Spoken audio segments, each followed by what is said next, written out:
Sean was absolutely right. I didn't need to go that hard, and that's part of why I wanted to make a point to just really turn it back on myself as much as possible. Because I really wanted fedoras.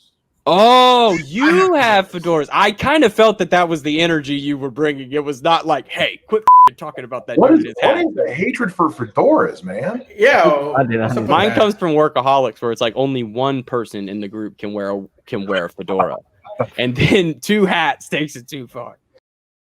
The following program is a fan-made review and reaction show. It is in no way affiliated with the movie trivia Schmoedown or Skybound Entertainment.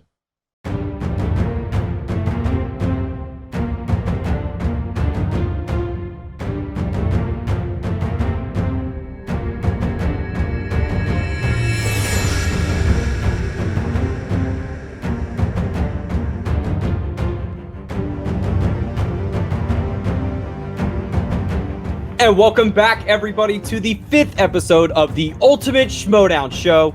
I'm your host this week, Colin. Joining me, as always, are my guys, John and Bogz.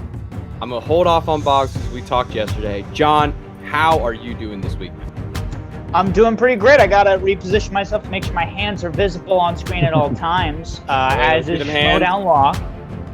But I'm doing good, man. I'm doing good. Sorry I couldn't join you guys for the Star Wars chat.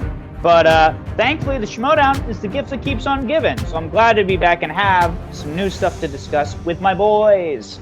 Well, great. And you were there in Force projection. We felt your spirit. We felt you through the Force. And you were there. You were there. Bogz, Force projection, a thing I know. Yes, it is an answer to a question that has been asked in the Schmoedown. Bogz, Star Wars up, ready to go per usual. How you doing on Friday compared to Thursday, man? Does yesterday sit better with you? You got another match that came out. How you doing, man? Yeah, I still feel a little bit bad for Di Milanta. So God knows how he must feel, by the way, losing that big match. But yeah, man, just excellent tournament. Just thinking about some of the highlights that have happened. Obviously, we've had 2 InnerGeekdom matches as well. But yeah, I can't wait to hear John's thoughts on the Star Wars match. Obviously, we've had a breakdown of it, so I'd like to hear just another point of view. And what a week besides just Wednesday. And things are about to slow down. I know when we started this lovely show together, our first week, we had 5 matches, guys. We started us off fast. So, and then good old days. The good old days of 5 matches, right? When life was stressful, we were like, whoa, are we going to get to all of this? Yeah. And now, 3 matches a week kind of seems like the norm, but things are going to start slowing down here in the next couple of weeks. So we're going to, let's take this in, we're not going to have 3 matches for a long time, guys. So first off, we started the week. If you are a patron member, you got Barbarian and Humphrey on Monday, $10 and up, $5 and up. It's got it on Tuesday. And then that premiered on Thursday. And then Wednesday, we had the Star Wars final. We had Cabrera taking on Di Milanta. And then Friday premiered Brandon Hanna against Alex Damon in the InnerGeekdom Tournament. And that first match on Monday, Tuesday, Thursday was also InnerGeekdom as well. So, Bogz, if besides Star Wars, was there any match this week in particular you were looking forward to? If there was an IG match you had to pick between, probably. Oh, definitely Damon against Hanna. A little bit of a grudge match. Obviously, Hannah's on this heel thing at the moment. Plus, it's just getting into that later stages. Obviously, we've got the quarterfinals, aren't they? So it was the first and second quarterfinal. So yeah, just really seeing which way is Hannah gonna go, this whole management thing, and of course how Damon would perform. Obviously, he's been he showed throughout the season he's got strong wheel slices. So I was just really looking forward to playing, basically. And nice to see Roxy as well. We're not seeing enough of her recently. So just to see her good, just good to see her back, bantering back with Hannah back and forth. So yeah, it was definitely that match I was more looking forward to. And I had a little YouTubeception Friday afternoon because, like everybody probably knows, if you watched the premiere on Friday, it got put up an hour late. A little technical difficulties on the Schmo side. And then, of course, who's on? It's Roxy and Stephanie. And you roll over, and then the match premiered, and I was like, oh, wait, I was just watching Roxy. It's one of those days. We live in this, this YouTubeception space. And it's just awesome to see Roxy pop it up. And I totally agree with you, Bogz. More Roxy, like, all the time. The rock stars just too much fun. So, I mean, let's get into this, guys, because these matches this week were absolutely great. And let's start with the one that's freshest on our minds, that Friday InnerGeekdom match. And that's going to be Brandon Hanna versus Alex Damon. And probably my most anticipated match of the week, if I'm being honest, because I'm the most emotionally invested in this match. I don't know if anyone's watched the show before, but I'm not the biggest Brandon Hanna fan, and I'm a massive Alex Damon fan. So I was a little, favoritism towards one side this week, leading up to the match.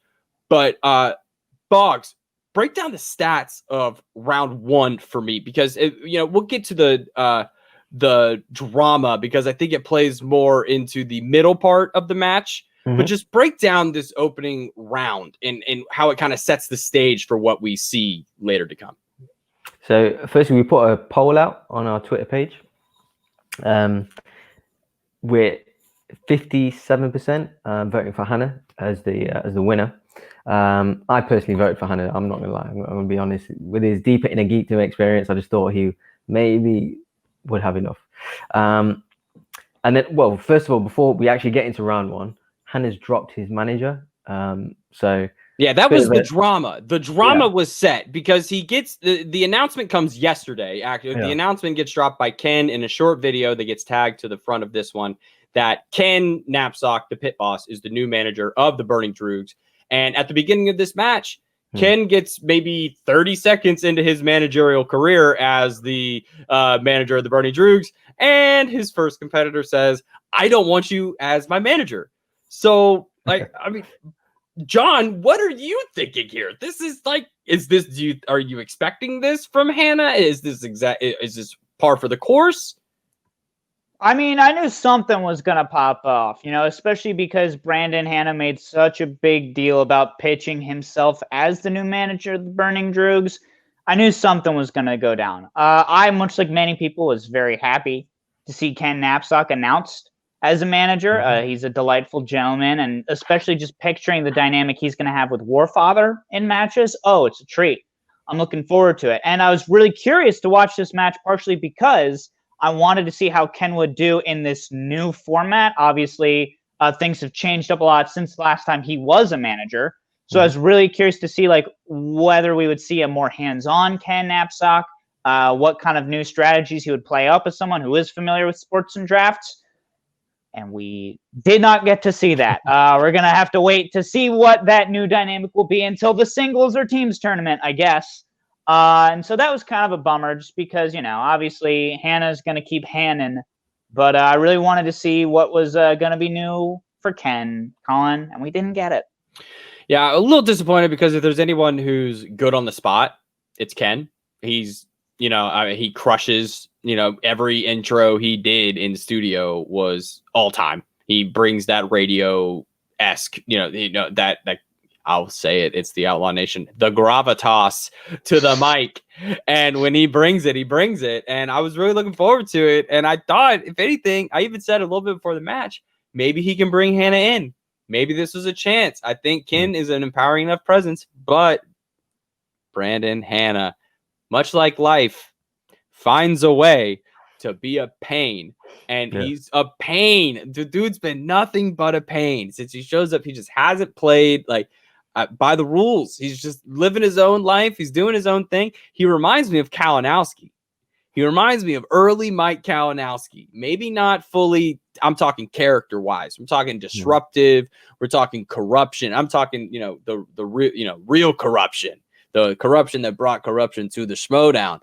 And Hanna, one of our producers said in our pre-show meeting, it's just been a little toothless. And Bogz, break down these stats, because it seems to me that Hanna should have had this.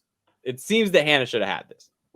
Yeah, so I actually made a note of the quote that he said is, "I don't need that clown," about Ken, which is really harsh because Ken obviously knows his stuff as well. So he, if anything, he'd be an asset as a manager. But anyway, going into round one. So they've gone 5 for 5. Obviously, standard kind of mix of questions. I kind of always look out for the Star Wars question just because I'm just wondering how deep it gets and stuff. So they've gone 5 for 5. And then the 6th question has been missed by Damon. That was so obviously first blood, first cut into it was the Ron Perlman question. It's who voices, is it Narlock? Narlock? Yeah, Narlock. Yeah. So, and then they've answered the next 2. And then the next question, they're both missed, which is the quote, who's done the quote about the jail, you need to find creepy friends or something in a jail cell, which is Lex Luthor. I didn't know that myself, even though there's only kind of 8 DCEU movies. I was trying to wrap my brain thinking, but I couldn't pull it. I think it was the DCEU? DC. I think it might have been DC because I think that's a quote from one of the early Superman movies, which is why us youngins are not, too up on our early Superman. Which come back to bite Damon again later on, but we'll come to that. And then obviously the drama came with the Green Hornet question. Obviously Brandon Hanna missing it, Damon actually getting it, and then it was challenged by the self-managed Hannah. By the way, I gotta say, I actually quite like Hannah's kind of weird heel take. I'm not gonna lie. Like, obviously, he's not no Kalinowski, but in terms of just something different, in terms of trying to do it all himself, I didn't like it at the start of the tournament, but just now I just kind of warmed to it. I don't know why exactly, but yeah, he's obviously challenged. I don't know what your thoughts are, John, for example, and. John, I liked your thoughts before we started recording. So if you want to drop a little fire and spice and a little something not nice, please go ahead. I mean, look, I've said it before on this show. I also don't have that much of a problem with Brandon Hanna's heel. I think partially because I much prefer this version of him as a heel to the version where he carried around a clipboard and gloves that only mostly fit. So I do think that this heel turn of his has been a better look, all things considered. So I did want to give him that credit. And yeah, like Bogz was saying, like they both got 8 out of 10 in their first round. So, it's not like, Brandon Hanna was completely slouching. He was able to back up his talk a little bit. Yeah. But then you get into this Green Hornet business, Colin and Bogz. Did you guys know that Green Hornet comics books began in December 1940, published by Helmet Comics? They were comic adaptations of the radio plays, mind Research right there. But they did, in fact, exist. DC Comics, they're the ones that picked them up later, but originally, way back in the day, when it was first done, it was adaptations of the radio plays by this little company called Helmet. So... I mean, maybe it's just because Green Hornet was one of the first movies I bought as a very young kid when I enjoyed it. So I didn't have great taste all the time, Colin. It's fine. But no, I knew the question, so maybe that's why I was just like, no, this counts. This is silly. But I think Hanna got a little too into his feelings, and I think that is kind of the biggest thing that can kill you as a heel. You saw a little bit out of Kalinowski, like you kind of mentioned, Bogz. You could see it coming out of him a little bit when he lost the belt a little while back to Kevin, where he was like, dude, I'm done with InnerGeekdom. Like, just getting too much into getting something wrong, that can kind of break you both as a competitor and as the character. So, I could get Hanna being upset, but he just went too hard on a real reach. And I feel like that was kind of the moment where he lost me, Colin. I don't know. You've never been on the Hanna train, so I don't think you were going to be lost at all.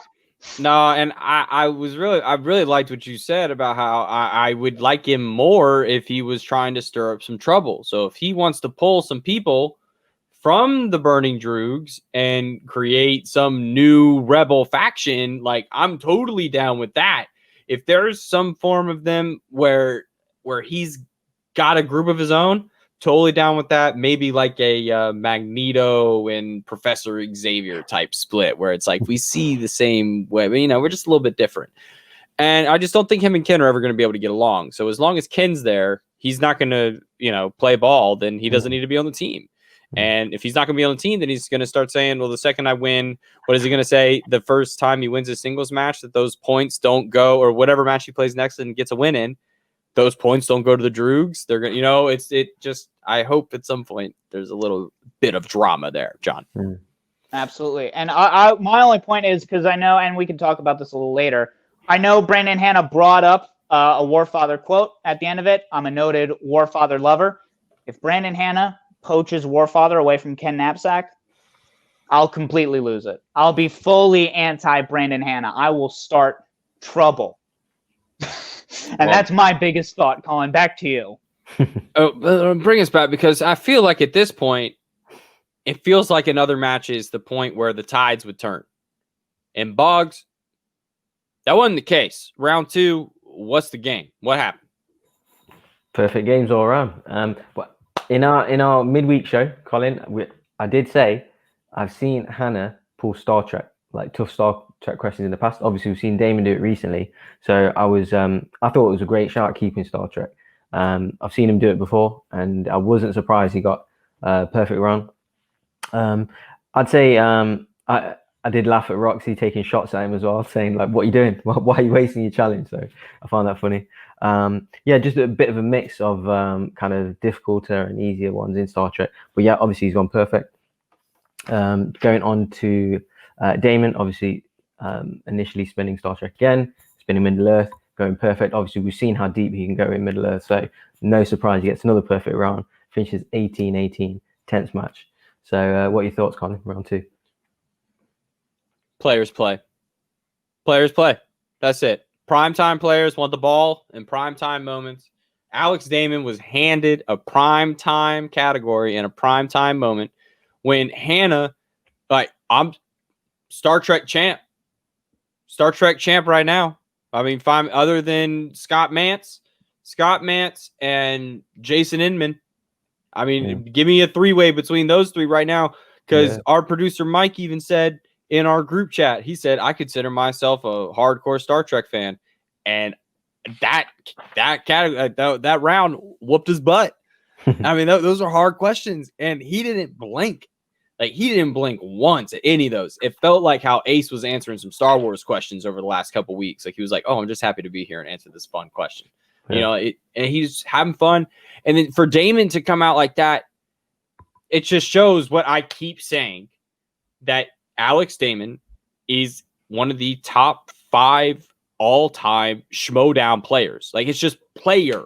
We're talking about players. We're talking about the ability, right? Pound for pound. We are talking pound for pound fighters here.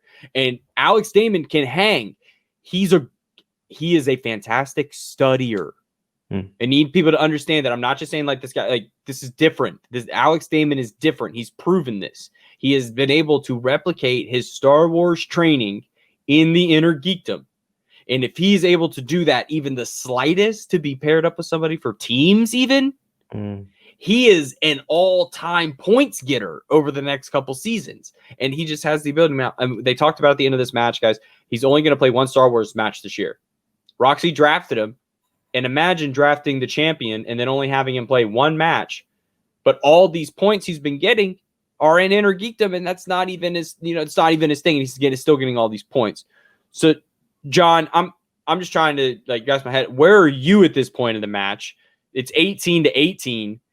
Where are you leaning some sort of way? Does anybody have an advantage at this point? I mean, oh, we can't hear you. We lost you there a little bit, bud.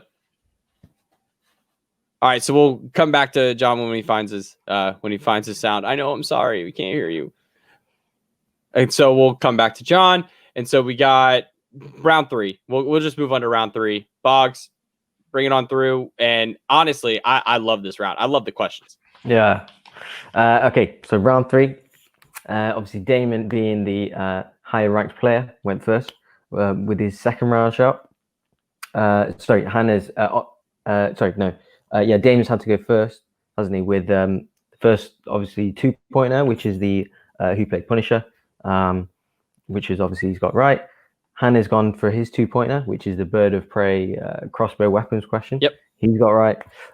Then Damon's gone for his 3-pointer, which is the Superman question. He was his assistant. I didn't know it, but I could hear. I know what she looks like, and I remember that.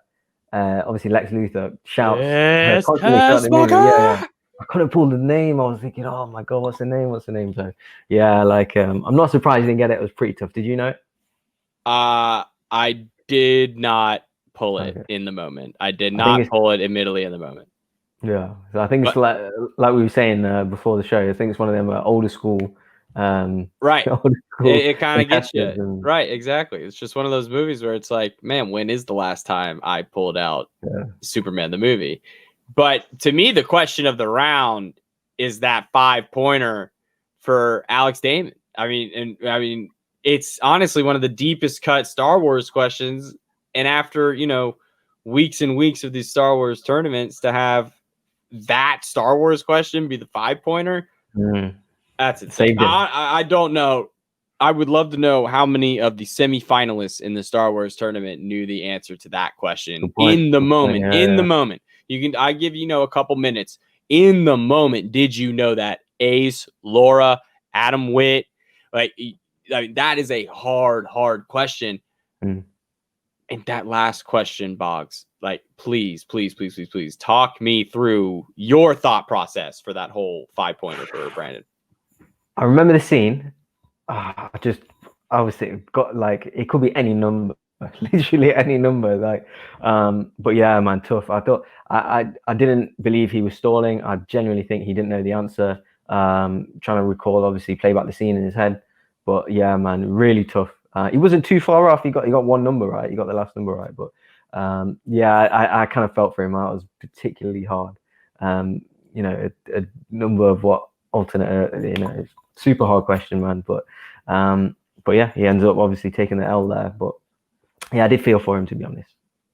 And I mean, it just felt overall like Hannah was not expecting that question. I feel like there were thousands of other questions that I feel like he was ready to answer, and that one was not it. I will admit, it is I will give people the benefit of the doubt. With the circumstances that the whole world has been in over the last few months, 2019 is a blur. So unless you just watched Far From Home 3 times over the last couple weeks in order to practice, and even seeing some of these Star Wars competitors trip up on Rise of Skywalker questions just because Rise of Skywalker is the freshest movie and it is the most you don't. And I'm not going to, I'm not saying this to start any fights. None of those competitors love the Rise of Skywalker like they love some other Star Wars movies. And it's a different kind of giving a crap about whatever, about whatever the subject is. Yeah, you haven't had the time and history with it. Oh, John's back? John's back. I heard John. Oh, how you doing? I'm great. You guys are killing it. Keep going. Keep it going. I'll just sit and watch. I'll get a drink. You kids, you just keep talking about your Star Wars and your numbers. Went for a break or something. No, I was just going to say that things newer ones, you haven't had the time, you haven't had the history, you haven't had the rewatchability on it. So, like I said, really hard question. What are your thoughts on round 3, John? Yeah, I mean, it was intense. It was another one of those where it was just all right, who's gonna miss first? And so when Damon misses his 3, there is that kind of element of just oh boy, is that gonna be it? But then after Damon gets his 5-pointer, which of course Star Wars, and then Hannah has to make up that space. That was a tough question, man, especially because and I don't know if I'll tweet this out somewhere, but in my little reaction, because Christian was oh, we want to see some reaction videos. I thought for a second that I had it. And so my thought process was oh, if I know it, then surely Brandon Hannah knows it. And as it turns out, neither of us knew it, which is great and fun. It was intense, but oh man, that's how I like my matches. I really like not being able to figure out exactly what's going to happen until it just straight up happens. Yeah. That 5-pointer is the most, it's what I think the Schmoedown, it's the most exciting part of the Schmoedown. If you can get your boy, if you can get to the 5-pointer, right? Look at the person across the table, look at the person across the StreamYard. If you can get that person to the 5-pointer, you've done your job today. You've done the best you can. And it's unfortunate, but I think Hannah unfortunately built himself up to where that question seems like one that should be right up in his alley, and he just missed it. And it's unfortunate, and we'll get to the Star Wars match later on, but it's unfortunate to see back-to-back, 2 matches in 1 week where such strong competitors are brought to their knees by the last question, and they're totally humbled. And it's unfortunate, but it's great to see, because over the last couple of weeks, not only have they been building themselves up, but the fans have been building themselves up, these guys up, like Di Malanta, Hannah, like they have legitimate fan bases that were ready to ride to the end, and they did. But I mean, this match, I loved it. I thought the reactions at the end were fantastic. Bringing in, I just can't with the whole Hannah thing anymore. You just gotta figure out whatever his managerial thing is. But until they figure out what to do with him, we're probably not going to see him for a little while. Which, please, Brandon, if you listen to this, please find a different filter. Please, the filter is just it's childish. I'm telling from the heart, it's childish. Okay. Next match, we move on to the shots fired. Move on to the Barbarian versus John the Mad Hatter Humphreys. And I was super excited for this match. I love John Humphreys. I'm super excited. Just big fan of him overall outside of the Schmoedown. So whenever he comes to play, I'm always excited. And Coy, a new friend of the show, Coy Jandrew, please, Quirky Mercs, all y'all Quirky Mercs, all friends of the show now, come on the show. We'd love to talk to you guys. And you just love to see Coy come out there. John, what are you looking forward to most in this match? Yeah, well, I mean, much like you, I'm a Humphrey fan, Real Rejects team. The both of them are great. I thought, he's a fun guy. He's pulled out some shocking wins before. Plus, in his opening video, we saw that the Barbarian owns multiple fedoras, and you can't make me root for a man that owns multiple fedoras. It's not going to happen. But as much as I didn't want to root for Barbarian, there's also no world in which I'm going to discount the Barbarian, because he's proven in the 2 matches leading up to this that he knows his stuff. He might own too many fedoras, but he knows his singles tournament division. He knows his InnerGeekdom division. So I was really coming into this where I was like, this really could go either way. Maybe this is where we see Barbarian stumble a little bit. Maybe this is where Humphrey's chaotic energy and luck run out.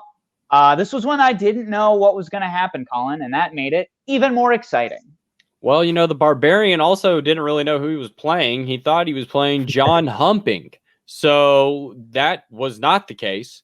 And then John came after that and said, I wouldn't mind hanging out with him even if I lose. So it just seems like Barbarian it just seemed much more loose compared to the matches that we have, that premiered later in the week. It just seemed like it was one of those matches that was super laid back. It just seemed like both guys were taking this a little more lightly than, the 2 matches that came on later. But John, round 1, it is what it is, but break down this round, because it's just an overall solid performance from the Barbarian. But I think Humphreys left some points out there on the board. Yeah, definitely Humphrey had a weaker round 1. Barbarian got 8 out of a possible 10 points, whereas Humphrey got half that. He only got 4 out of 10, Neither one of them got the Last Jedi quote, but then Barbarian managed to start picking up a lead with the Kate Blanchett Middle Earth question. I then also wrote down that he also got the Superman 3 question right. I wrote that down mostly because I also got it right purely on a guess. So I was just proud of myself for knowing that, where I was just like, oh, Smallville, like the high school show. But what was also interesting to note was while Barbarian definitely got 2 times the points as John Humphrey, he also used not 2 times the number of JTEs, because 2 times 0 is not 2. But he definitely just used 2 more JTEs. So he only had 1 JTE coming out of round 1, which, is not always great. You usually want to save those for questions that are sometimes a little bit beefier. But certainly he came out of round 1 with a heck of a lead over Humphrey.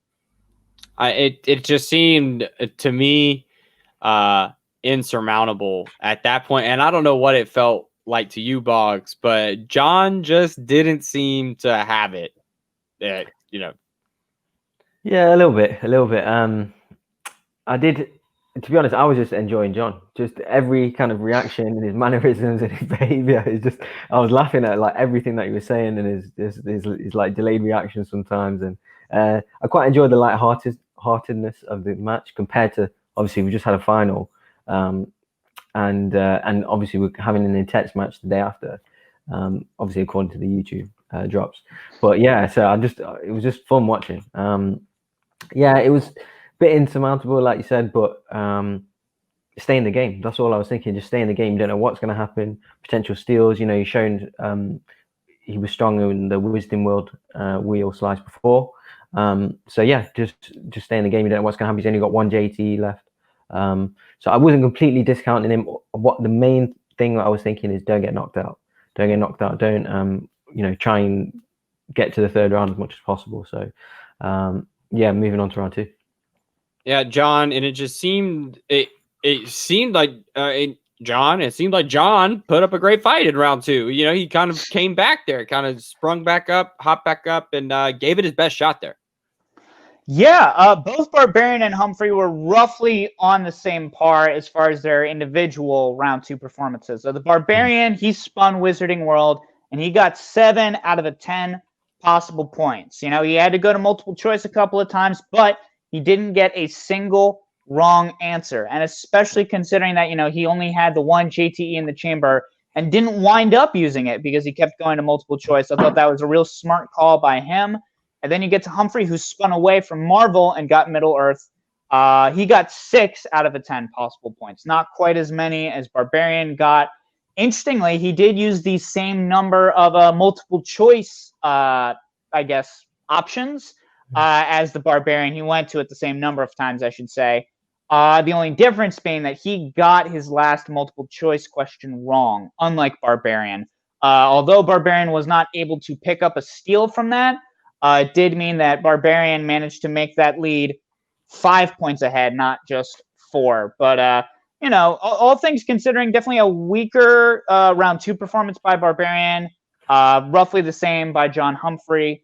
It was, you know, it was not quite as pulse pounding as the previous match we just discussed. But like Bogz was saying, these are 2 entertaining guys. Even when they get questions wrong, it's still fun to watch, and that's something.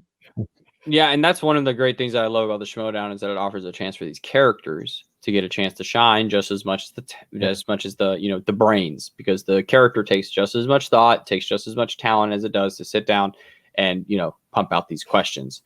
And I mean, to me, coming out of round 2, I mean, I'm thinking like, oh man, I mean, there's a shot here. It doesn't seem like the Barbarian's really missing today, but we've seen crazier things happen over the last couple of weeks. So at least he's got a chance. And we could just run through this last round 3 because I take question by question because there's only 3 of them. Tamora Morrison, you either know Tamora Morrison's name or you don't. You either go, oh, that's the clones in Jango Fett, or you don't. You did know. Right. You pull the name. Right, exactly. So it either clicks or it doesn't click. And then we move on to Leia in Star Wars. Come on, Christian. This is not hard. This is really not hard. Her name is Princess Leia. It's been Princess Leia Organa for the last 40 years. I don't know where Leia or Baba ever come into this, but it seemed to throw John off the first time he heard it because he kind of looked a little caught off because it just seemed a little weird. One of those things. But then the Back to the Future question. That's a 5-pointer on Back to the Future. You're just unlucky because it's going to be some random number that was said by Doc Brown or somebody in the middle of a scene that's got a bunch of stuff going on. And that, to me, Bogz, Back to the Future might be the hardest, to kind of feel like everything about. Yeah, we've seen a few round 3 misses in this tournament based on InnerGeekdom. Right. So yeah, obviously that. But didn't you say we were saying obviously off camera there was there any controversy about the so we can get into this. Adam Witt brought this up. The exact quote, I can't pull the exact quote out of my head, but it's the quote from The Last Jedi for the 3-pointer saying that hope is like the sun, if only so and so and so and so. Right. The answer given was Luke. I think he said Luke, and then Christian said that's incorrect. The answer is Leia, but he's Leia, and that's still not correct. Apparently, the answer is 3 possible answers, and those 3 characters never said the entire quote. So the first part of the quote was fully said by Admiral Holdo. The middle part of the quote was said by Princess Leia. And then the final part of the quote was said by Poe Dameron. So it is like one of those questions where the Clone Wars question a couple weeks ago, where who was on the ship with them. Yeah. And it was the kid and R2-D2. So I think it would have just been one of those situations. But even then, the answer is wrong because Luke doesn't say it. At the end of the day, the answer is wrong.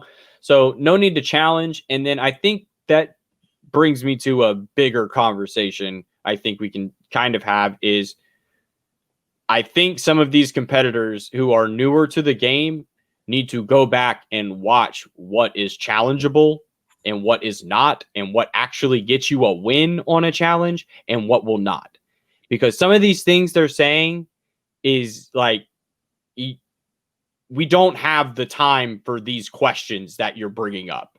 Like these tiny little that are like, if it's the wording of the question, like if it's these little minuscule things that are not turning results. How many challenges have been successfully turned over the course of these 2 tournaments? Less than have been, like there have not been more successful challenges. Right. Less have been successful, and they keep coming.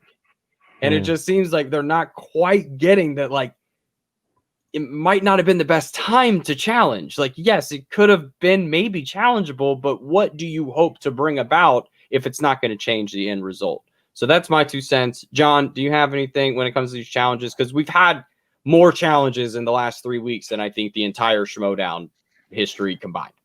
That sounds right. Yeah, I mean, you know, I honestly think that it mostly comes down to what set the tone for it, which in my mind seems to be the Scrimshaw versus Dimolanta match, right?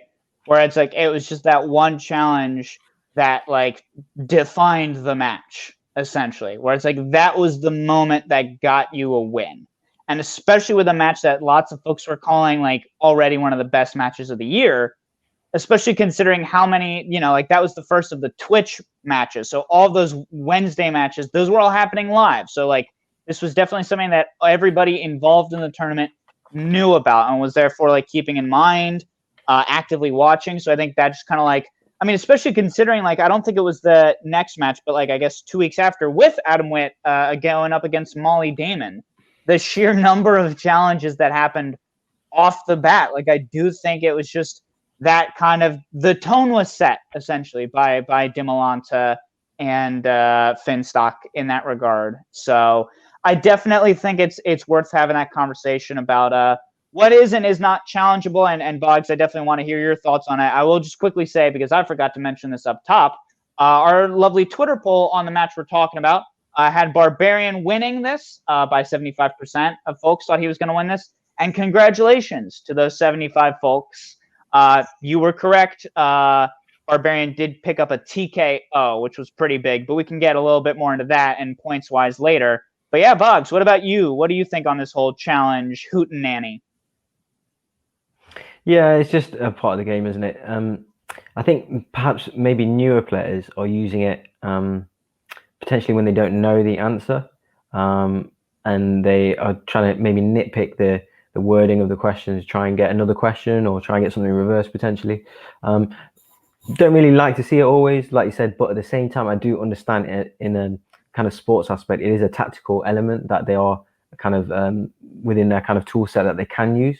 So I do understand. But obviously we've seen Dimolanta get a win off a challenge. So yeah, it's kind of a case by case scenario, but yeah, like I understand it's just part of the game, especially, digital matches as well. You're always going to get challenges, the potential delays, technical issues, whatever. So to be honest, I'm expecting more, if anything. So yeah, that's my 2 cents. Please don't challenge more, please. It throws off the flow of the game.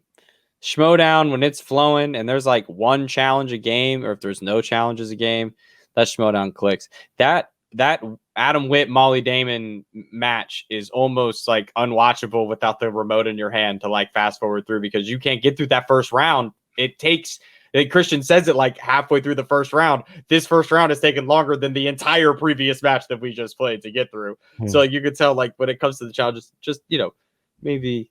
But I did see, with all these teams matches, we've got title shots, we've got singles tournaments, so much on the line in a Geekdom tournament. I just can't not see more challenges occurring. But yeah, I mean, I agree as well. But I'm sure, I personally think there's going to be more to come. But we'll see. Yeah. Do you guys remember? I forget if it was 1 or 2 challenges, but there were some challenges in the #1 contenders match way back when, at the start of the season, when we could all be outside. Between Brendan Meyer, Dan Merlin, Bibiani, where I remember like that was again a scandal, where it was kind of like Brendan, because I think it was a second challenge, because I remember like Dan specifically just getting incredibly over it, and Dan is one of the nicest, most usually good-spirited guys in this game. To see him go like, oh, come on, man. That's the feeling I get. Yeah, that feeling right there. It's like we have time for this. But you either know the question or you don't know the question. We didn't come here to like complain about the rules. You came here to play. And I appreciate the player initiating the challenge, but I think something's got to be said where it's got to be the manager, because I'm sorry, if we're going to get real, in an American football game, the coach throws the challenge flag. The player cannot go grab the challenge flag from the coach and throw it on the field. The coach has to go lobby to the player has to lobby to the coach, which that part of it I understand. But if you need to talk, it can't be like, which I understand Adam got to it, where Adam had to call in his manager and then say, you need to initiate the challenge. They can't do it on their own. You have to talk to your manager about it. But we'll get through this. That's enough of that. Post game, Barbarian isn't satisfied with where he's at. I thought that was great. I'd love to see somebody who's never satisfied with where they are, even with a sweet win like that, because to TKO somebody like John Humphreys just has to, like, the Barbarian doesn't seem like he seems like a man of few words besides correct answers. And he seems to be, it's a big win for him to take down somebody who's spoken so highly of, like John Humphreys is, guys. And I just think that's huge. And 4 big points for the exchange is huge with the TKO. Gucci is he's kind of calling out Robert Parker. And John, I think that's a big move when it comes to calling out one of the toughest players in the game right now. And he really, really, really wants to bury the dungeon. Do you think they can do that? I think it's possible, obviously the last match that we saw Robert Parker in against Ben Goddard, from what I remember, like, he didn't pitch like a full on, like, perfect knockout, him versus Ace Cabrera kind of performance, I've said it before, like, I think the thing that makes the truly great players in this game is when you get that first big loss and when you bounce back from it. And that's something that Parker hasn't had. It's also something that Barbarian hasn't had. But especially looking at how hungry Barbarian is, again, kind of critiquing himself, like you were saying, if Barbarian really grinds at it and is able to get himself to a point that maybe Parker doesn't meet him at, it could happen. Certainly with Gucci being the top manager right now, especially after getting 4 points in this match, really setting himself up. That's a big thing. I would just say, to Barbarian, like, if you are looking to just up your game, get rid of those fedoras. They constrict your brain. They make it harder to remember detail. That's probably why you couldn't remember anyone's name of your opponents. It's because you own too many fedoras. You're putting them on. They're constricting the flow of blood, man. That's just, and to keep Elvis, he seems like he's doing a great job for you. Just ditch the hats, man. That's my thoughts. Back to you, Colin. Well, when he tipped it off and had the other one there, I was like, class act, honestly. But then the second you said, he's like, yeah, that's 2 fedoras. That's 1 fedora too many. You can have 1 fedora is fine. 2 hats. There you go. 2 hat shots. This is a fine look. Exactly. I can go out in public like this. 2 fedoras? Too much. But guys, this match, it was just solidifies that the Finstock exchange, like, is good in all areas. Like, they're good. There was no need to worry about the InnerGeekdom, because this was kind of that soft spot for them. They didn't have that solid InnerGeekdom player, and if he's out, if Barbarian loses this match, Finstock's got to be, knowing Finstock, he's probably looking other places, because Finstock's the guy where it's like, if you're not performing for me now, we're going to move on. Obviously, probably not going to be that way with DiMolanta. He's definitely got his eggs in the DiMolanta basket. So, moving on to the... Bogz, please. Quick shout. So, Gucci, you can call out Parker all he wants, but friend of the show, Chance Ellison, is gonna knock you out. That's my call. Well, maybe not knock you out, but you can wear your suit all you want, but Chance Ellison is gonna beat Parker. So that's not gonna happen, in my opinion. I just wanted to get just put that out there. And Bogz, you nailed it, because that is a perfect segue and a perfect tease, because on our next episode of the Ultimate Schmoedown Show, Chance Ellison will be joining us, folks, to break down his matchup versus Robert Parker. We are super excited to be joined by Chance. Super hyped for this. And we can't wait to break down the match, no matter how it goes. I know it's going to be fantastic. The match is going to be great. These are two heavyweights. I mean, these are two brains that you just don't want to mess with, and especially not an InnerGeekdom, guys. These guys, they have what it takes, and I'm excited for this match, and especially excited because it's going to be part of this Skybound Expo. It's going to get more eyes on this Schmoedown, and if this is the match that brings more eyes to the Schmoedown, then I'm just honored to have one of the competitors who's going to be on that match join us on this show. And if there's one thing to be proud of this week, it's the overall production of Wednesday. Wednesday of this week was one of the best days of the Schmoedown, at least of 2020, maybe of the last 2 years, maybe of the last 3 years, maybe the Schmoedown ever. Just felt like everything that the Schmoedown had been building towards was kind of seen and, rewarded on Wednesday. If you committed yourself to this game, if you love this game, if you watch this game, Andrew and Ace was everything that you wanted. And if you want to hear more thoughts from Bogz and I, you can head over to the Outlaw Nation Facebook channel, find our video. We did episode 4.5, specifically breaking down the Star Wars matchup. We get really, really, really deep, and we break down the speed rounds, our thoughts on the speed rounds. Flip coming on question 6. Yeah. Andrew takes the lead 6-5 on Han Solo, saying, I have a really bad feeling about this in Return of the Jedi. Bogz, I'm just going to ask, did you get that question right? I did, yeah. Because I remember the scene that he says it. He says it obviously on Tatooine, on, when they're about to be pushed over the edge and stuff, the Sarlacc pit. But I do know why Ace is struggling though, because C-3PO says it as well in the movie. Well, he doesn't say really, he just says, I have a bad feeling about it.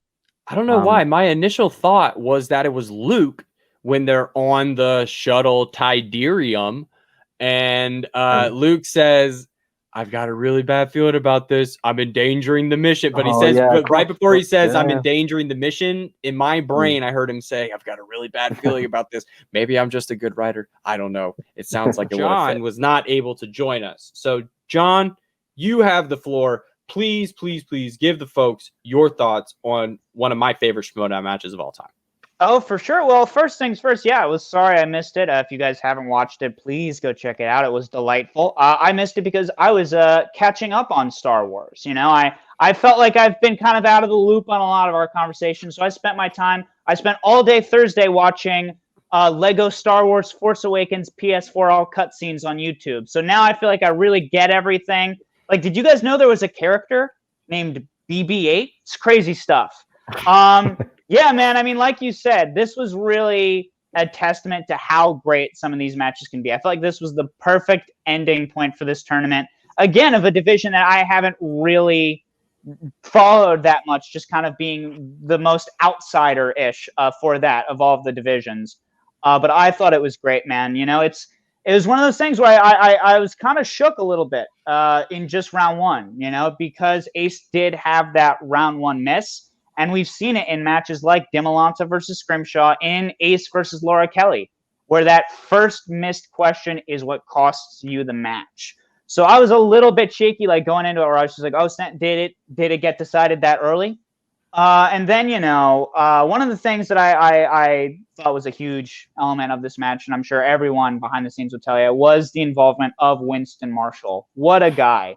One of my favorite moments from this match was him kind of reminding Ace, like specifically, like, hey, you have this, you're knowledgeable, you know all this stuff, but also have fun, right? That's like a big thing. You saw it a little bit as well with Alex Damon and Brandon Hanna, where it's that focus on trying to keep those two things balanced, staying hungry, staying dedicated, staying on the grindstone, but also having fun with it, man. We're all having fun when we watch it, and we love it when our players are having fun too. On the flip side of the Winston love, because we got to keep it a little 50-50. I did agree with the call of not giving Winston the challenge, partially because of what you guys were talking about, like he tried to challenge it after the rules of the round had already been said, and there is that kind of like hiccup. But also because it seemed like the main reason that he challenged was because he saw the chat, which was insisting like, oh, challenge that question. And that's the thing, like you were talking about, how like players can't pull flags out to be able to do challenges. It's got to be the coaches. In that same vein, coaches aren't like having Twitter open. No, but the coaches do. The I'll challenge you there. The coaches do have offensive coordinators and defensive coordinators in their head who have TVs upstairs and replays who are now trained to run it back that fast to challenge a play. So I will say that the Twitch stream being there, he may need to be banned from it, but it being there, it wasn't just, it wasn't in the rules of managers being like, you can't look at the Twitch stream. Because it is the only rule is don't answer. Right? That's the only rule. Like being in studio with other competitors, right? And helping you out and giving you tips. And it's the same kind of thing. But I don't know. It sounds like the studio version of when something goes wrong in the studio or somebody sounds something and you hear Bibiani in the back go, kind of give like a sound from the back, kind of like, who said that way back there? And you kind of hear somebody go, maybe something's wrong. But it was weird. Yeah, I hear you, though, John. Listen, there's nothing in the rule book that says a dog can't play basketball. But after the one time we let a dog play basketball, you don't see Airbud going back, right? There's a reason he has to keep going to different sports. It's because they keep finding that in the rule books, and they go, okay, well, now we didn't think we had to say it, but let's... But yeah, I mean, I as much as I understand and think that the challenge of going like, oh, Tobias and Tabas are different names, you just got to be quicker on the uptake with that. So, I got it. And then round 5 came around. Once again, Ace missed the 2-pointer. And that's, that thing where it's, and again, speaking of the Twitch chat, you see the whole chat is blowing up where it's just like, oh, Ace, you're so great. You did such a good job, but that's it. Goodbye. You are done. Farewell. And this was another thing I thought was great about Ace. And I think part of it is because he does this to have fun. He stayed with it all the way through a 100%. Even when he did miss those questions, he didn't let him phase him. And that's why he had so few misses, because he was still on that uptake. And that's why when it came to that huge 5-pointer, just the name of like a background torture droid, which Dimolanta did miss, that's why Ace was able to come with that win and why he is a worthy champion. I do want to say, like, Dimolanta, definitely don't hang your head about your performance. If your entire arc throughout this tournament proves anything, it's that when you take a loss, you come back 5 times stronger. So I'm sure we're going to see an even more dangerous Andrew Dimolanta come back when he gets his contenders match against whomever. And I will also say, like, I did feel a little bit shaky about, like, oh, okay, they just both get title shots. But at the same time, you watch this match and you can't really deny that they both deserve it. Like I was saying, Dimolanta had a great performance in this match and, of course, throughout the tournament as well.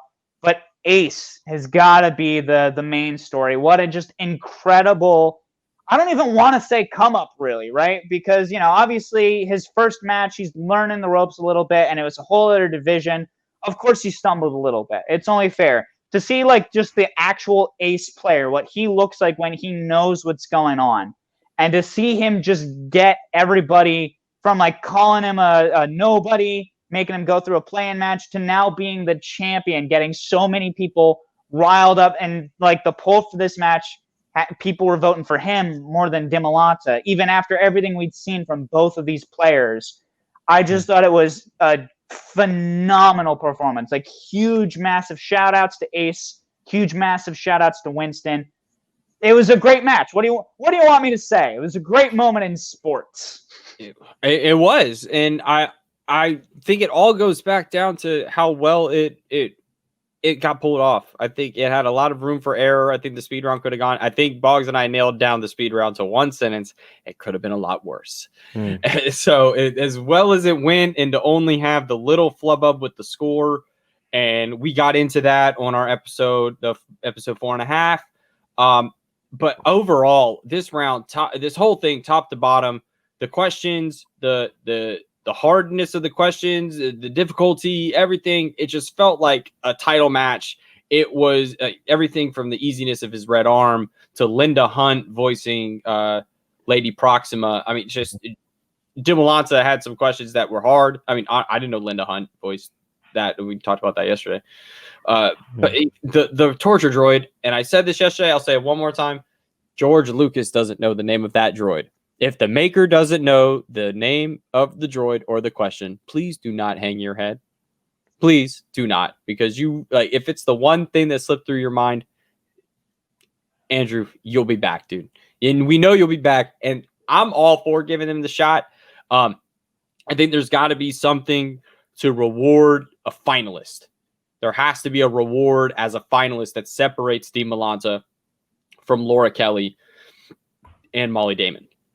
So I think that's got to, there's got to be some form of like what makes a finalist and a semifinalist a semifinalist. Is it extra points for your faction? Maybe we can work something like that where standings at the end of a tournament, maybe even giving us, because I know we'd all love a match this coming Wednesday. Wouldn't a third place match this week between between the losers of the semifinals and then the finals next week? I'm just, giving some, would have been for maybe half points, some third place points matches. Just giving you some ideas, Christian, Schmoedown people, free ideas here. But, everybody loves free content, and I know we're going to be missing those Twitch matches. But, I mean, now I just want to review this tournament because this tournament was unbelievable. We had Molly Damon versus Adam Witt, Dimolanta versus Scrimshaw, Laura Kelly versus Sean Sullivan starting the whole thing off, and then Cabrera versus Ken Knapsack. I just think those 8 competitors, you're in for a good show already. You got storylines in every match. You got great newcomers to the whole new Schmoedown faction world. You got people coming back who haven't played in a long time, a la Ace, and showing new stripes in the Star Wars division. And it just seemed like this was the perfect timing for something like this. And Bogz, my Star Wars guy, I see it there. Right. Break down the beginning of this tournament. Where are you at? Like, are you all ace? I know you're ace now, but backing it up, we got it back up to the beginning because you were ace from the beginning. Yeah. So I explained it in the episode before. I kind of followed him via Jedi Council and stuff, so I knew he kind of had the knowledge going in. But for me, okay, so looking at everyone, I particularly had my eye on Ace and Dimolanta because, let's say, for example, Molly Damon, she was hyped going into the tournament. Obviously, the wife of the current champion, the best sparring partner there. On the other side, obviously, Laura Kelly, who was excellent last year, former title challenger, some good wins as well. Obviously Ken being a former champion, Scrimshaw having big Star Wars matches in the past. So all these guys had a history. Obviously Witt and Sean Sullivan, they had a great match as well themselves. But they seemed to be kind of play for fun. Ace, I knew, was not playing for fun. He had a points to prove, and he had and he's got the knowledge as well. And he was saying, I'm playing to not miss. He was saying that before his playing match. So I took that into consideration, and I saw obviously Dimolanta and his whole kind of hunter kind of character and way he was, him going in as well, saying I'm looking to win the tournament. So these guys were like, I could see kind of the overall kind of aura that these guys were giving. So that was overall looking at the tournament. But at the end, when it comes down to these two, they play it in the right way. One of them is kind of more relaxed, one of them is more kind of just heightened and passionate and stuff. But at the end of the day, they show how much passion and desire to win and passion for the division that they're in and how much it means to them. So I'm happy that these guys in particular were in the final. Yeah, and just on the Colin, just on the first question, obviously this in this match was Revenge of the Sith question. I know it's in particular this tournament. Revenge of the Sith throws up kind of the most just kind of awkward and kind of bespoke, unique questions. So I did appreciate that first question, which Andrew obviously had a repeat on. But yeah, I just want to know obviously your thoughts as well about the best tournament kind of moments. I'll tell you mine before you get into yours. So I've only got 2 really. So I'd say number 2 is probably the 5-pointer with Andrew not knowing it. My reaction was probably the same as Winston's. But for some reason, for me, the best moment of this whole Star Wars tournament, I've already mentioned it before, was when Winston turned around and did his Lando impression. It completely took me out of the match. I thought, yeah, that was just such a nice, him being, just kind of just doing an impression of, because these guys were doing the whole dark side thing, and they were killing it. The girls were, and for him to turn around and just do the Lando impression, and just the right person doing it. It just hooked me there. Like, it was probably just a small thing that no one else notices, but that was the single best moment of this whole tournament for me. It was awesome. This tournament is just ripe full of moments. And John, I know you're not the biggest Star Wars guy. We've said this before. We're going to keep saying it. As someone who's a non-Star Wars head, what sticks out to you? Is it the passion of these players? Is it the skill? Like, what draws you as a non-Star Wars fan to keep coming back to these matches? Absolutely. Kind of like with what Bogz was saying, it's like the dedication, seeing folks like Ace who, we haven't seen a lot of, but like come in and are just like, I'm not here to mess. And just seeing like these folks who have clearly like studied so hard, up their game, coming in and doing it, like, that was great. I also really loved seeing the character stuff as well. Kind of like with what Bogz was saying as well, the moments we got to see from Winston, especially the Tommy Versace debut in the title match. I thought that was delightful. As well as I really dug the character stuff between Ace and Winston, and then Shannon and Laura Kelly, the semifinalist match. Like, the lead up of really seeing Laura as this new heel character for Corruption, I just thought was incredible. And also just made an even sweeter victory for Ace, our, dark horse candidate coming up, pulling through. That was the stuff that's my favorite part of the Schmoedown generally. It's just getting to watch, movie knowledge coupled with just super fun, talented performers. And so that was it for me, man. It's just getting to see very colorful people talk about things that I know an eighth of the time. Well, hey, that's some more than most. So good job. You're ahead of most. It's a lie as well. For me, I loved the Molly Damon and Adam Witt promo. That promo where they replicate the Last Jedi scene, where it starts out with Molly and Adam, or it starts out with Molly and Alex doing the Luke and Rey back and forth, where she says, I've seen your daily routine. You are not busy. Like, that is so good and so well timed, especially given what we're all doing right now, which is half of what or less than what we've usually been doing around. I thought that was perfectly timed. And then to pull in the Force talking back and forth between, the Reylo stuff between her and Adam was just great. And I'm going to say it, Nerd Chronic MVP. And I saw this in the Facebook group, and I think I might start riding this bandwagon.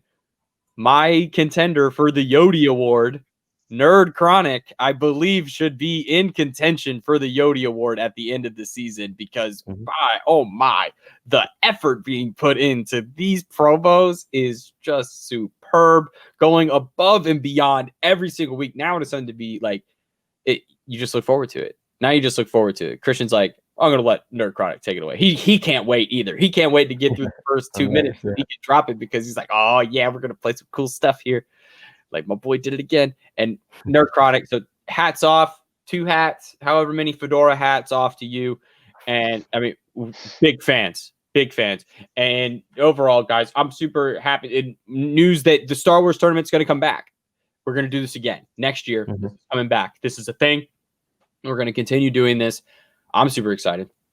Last thing on Ace, sorry, Colin. Go for it. I think not only is he comeback player of the year, he has a legit nomination for actual Player of the Year.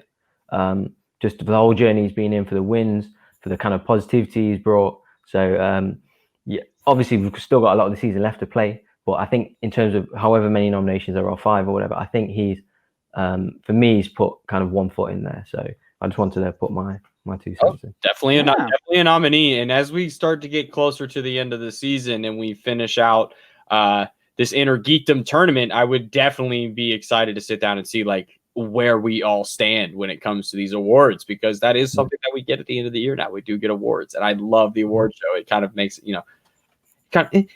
it adds some meaning to all this stuff, that these guys get to walk away with a slice of the wheel. I think that's one of the coolest things that we do.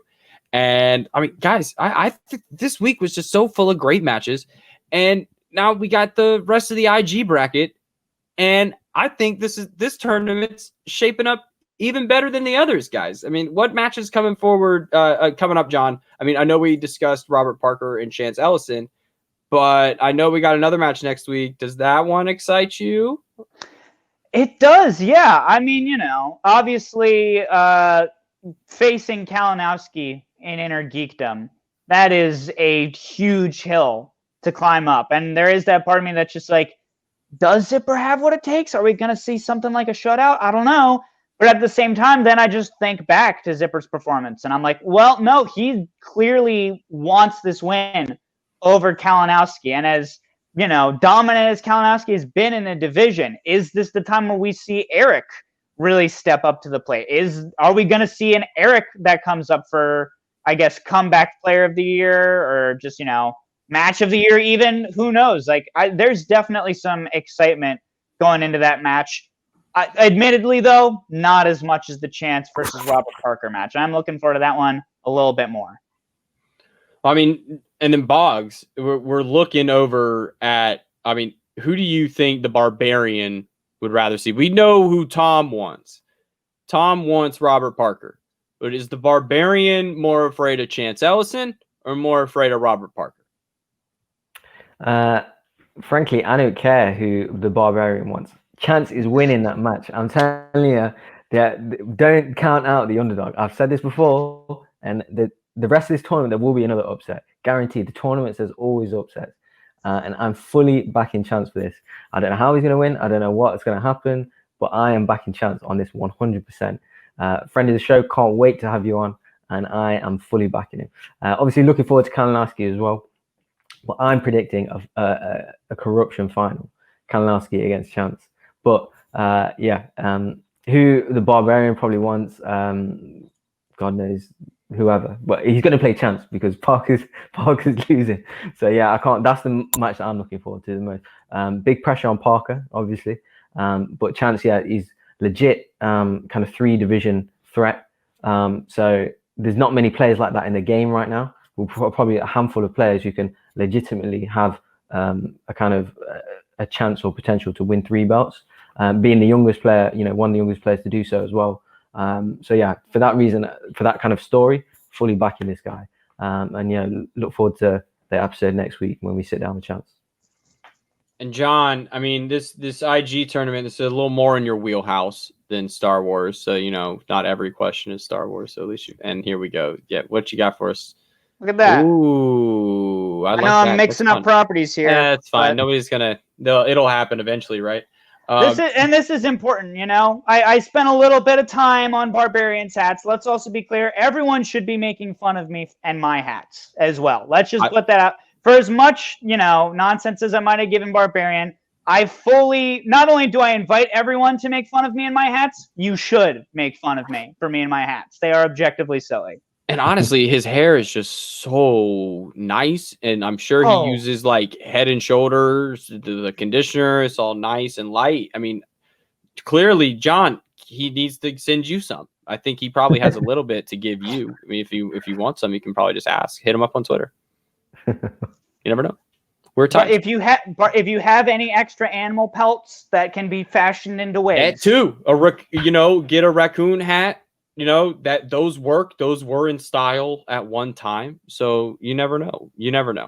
I mean, looking at what we got going on here for the rest of this tournament, I think that this IG tournament is poised to offer us some of the best matches of the even better than these Star Wars matches, just because of just impressive the depth of knowledge that these guys have.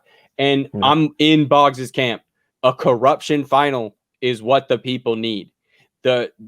We need to see this. I mean, look, Chance versus Mike is something that people just need to see. And if you're not for Chance versus Mike, then find me at _C Morris on Instagram and Twitter and all the social medias, and we can have words, because that I don't know what other.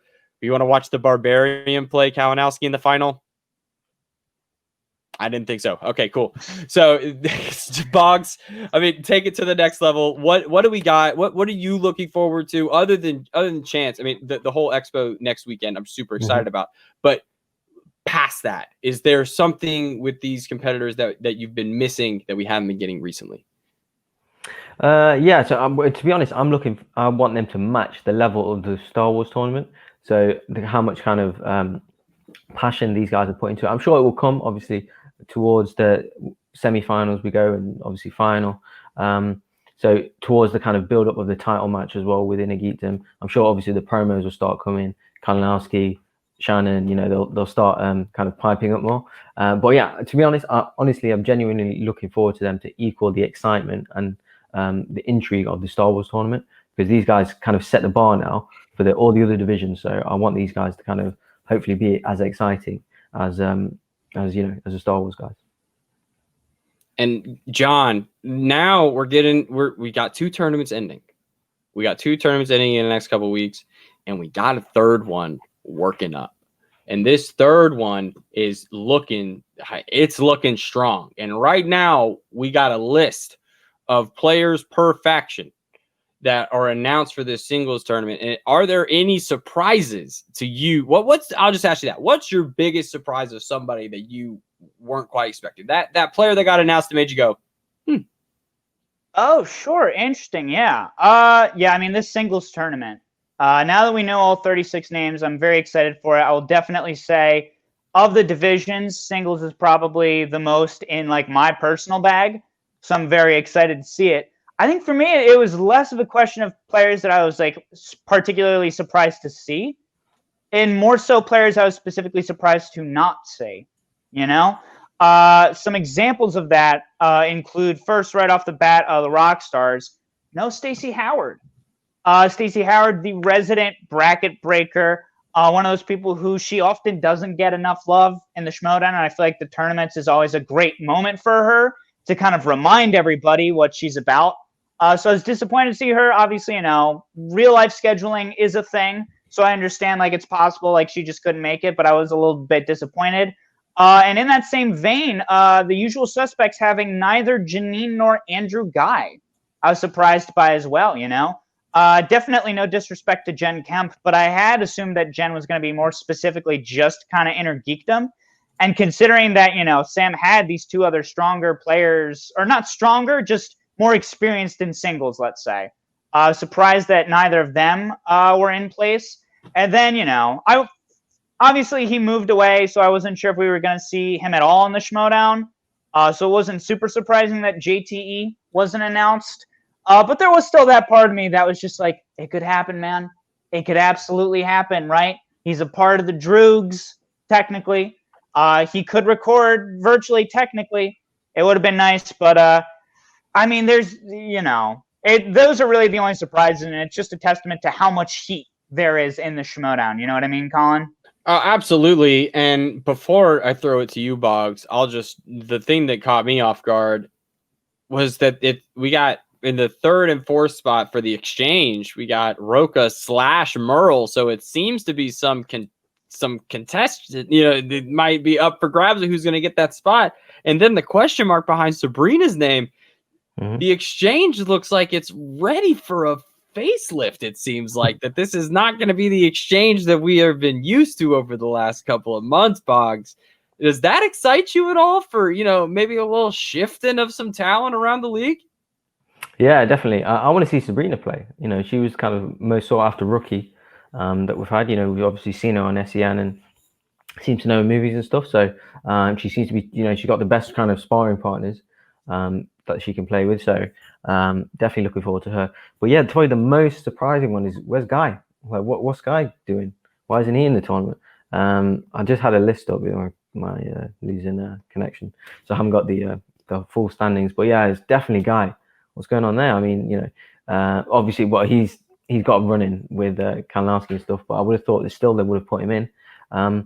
I believe there's no Kalinowski in corruption as well, because the same thing. But yeah, that's sorry guys, my the same thing is happening to me on the page. I'm having the same issues with the link. Okay, so it's not just you, it is also me, because it keeps shutting me down when I try to have it open. But I mean, I think this whole tournament is going to bring out some new stars. I think that's something I think this whole last 5 minutes can kind of tell us that there are some superstars in this, but some old superstars, maybe fading stars, and maybe some new bright shining stars can be found in this tournament. Maybe a new Stacey Howard, a new bracket buster can come through and knock us off our feet, because I think that's something that was amazing about these last few tournaments, is that people like Laura, people like Andrew, all these newer faces, not the familiar faces of Schmoes, the new Schmoes, that new generation. We need new singles competitors. The singles has been the most like old school Schmoes, group, division so far. The legacy division. It's been full of all the people that we know, all the old Schmoes have come through the singles division. Let's get that new blood in there. Let's see let's see who can play. Paulo Yama was the first kind of breath of fresh air, not to say that everybody else wasn't fresh, but like that younger air comes through there and says, look, the new kids on the block can hang too. And I would love to see a new Paulo Yama make a name for themselves in this tournament. And guys, any other final thoughts on our matches this week before we sign off? No, just on with the dungeon as well. I would have thought maybe because they're obviously InnerGeekdom heavy. I would have thought maybe they would have thrown maybe Parker or Smets in there, but they haven't. So I was a bit shocked about that. Don't really know too much about their players. But yeah, I was kind of assuming that they'd do that, but yeah, I presumed kind of they would, but no, obviously not. John?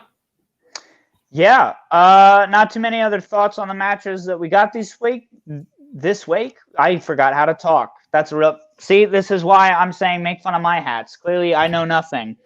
But yeah, man, it was a great week of matches. I'm so stoked to see also what the singles tournament brings up.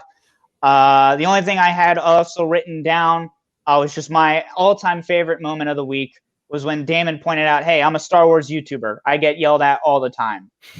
What a delightful moment. Just absolute. I mean, when you're right, Colin. Right, Alex Damon is the best. Deserves to be double belted. All the love. This was a great gosh darned week. And yeah, I'll end it with this. Looks like Tom Dagnino, you in fact were the flavor of the week. WEAK. And that'll do it for this episode of the Ultimate Schmoedown Show. John, Bogz, and thank you for coming on, of course. We'll see you next week. We're going to have a great breakdown of Chance Ellison, Robert Parker with Chance himself. Going to be fantastic. Going to come to you a little bit later because the schedule, of course, changing next week. Only one match coming out throughout the week. That's Mike Kalinowski versus Eric Zipper. And then Saturday, we got it live during the Skybound Expo. Make sure you catch that live. It is a big moment for the Schmoedown. We need everybody in that chat for that moment. Every person in the Schmoedown Nation needs to be there on Saturday in that chat. It's probably the biggest moment for us to really show what this community is all about. The positivity that this community brings and can bring to people who really need some positivity right now. And I think the Schmoedown is something that a lot of people are going to find in the next couple of months, that we just got to be the best Schmoedown community we can be.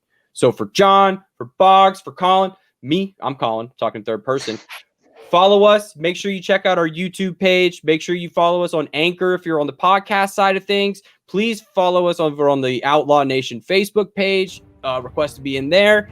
And that'll do it, folks. That's us, the Outlaw Nation.